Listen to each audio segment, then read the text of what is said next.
Sebenarnya asik seperti berdansa. Tapi kalau kita berdansa, kita juga mesti melihat dansa yang paling enak itu bagaimana. Jadi saya mengamati dulu suasana politiknya. Bagaimana ternyata banyak partai itu sudah membuat berkumpul begitu. Seperti kalau PAN itu kan dengan KIB begitu. Jadi ya buat saya ya monggo saja, karena bukan apa ya. Karena itu kan tidak bisa dipaksa-paksa begitu.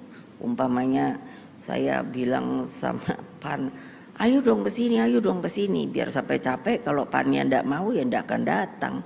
Jadi ya sudah, saya bilang pada mereka ya duduk aja lah, kita lihatlah perkembangan politik di Indonesia ini.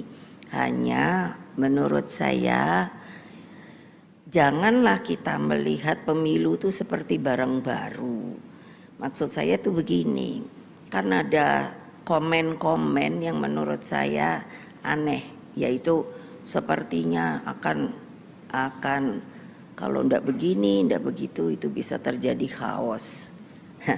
Saya lalu berpikir, nah mereka sendiri yang mengatakan begitu, bahwa akan bisa terjadi chaos.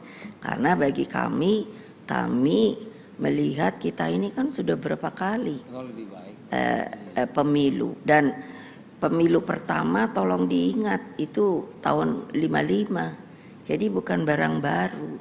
Jadi kalau ada yang sampai mengatakan seperti itu, buat saya big question, maunya apa.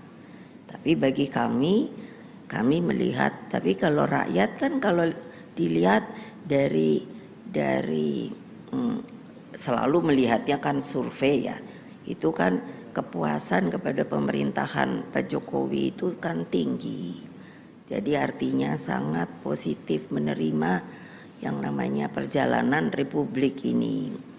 Nah, yang berikutnya, karena ditanya apa tujuannya. Tujuannya ya supaya Indonesia merdeka ini bisa terus berjalan dari satu generasi ke generasi yang lain, dan semakin hari semakin dapat memantapkan perjalanannya sebagai Republik Indonesia dan berkemajuan sampai pada tingkat yang Pak Jokowi kalau bilang, saya berharap kita akan bisa bukan lagi disebut sebagai negara berkembang, tetapi bisa menjadi masuk ke dalam kriteria negara maju. Kalau saya itu sudah berpikir dari lama, karena Bung Karno berkehendaknya juga seperti itu. Tapi kan mesti usaha, niat usaha dan bekerja keras. Nah ini selalu kok nanya toh ya.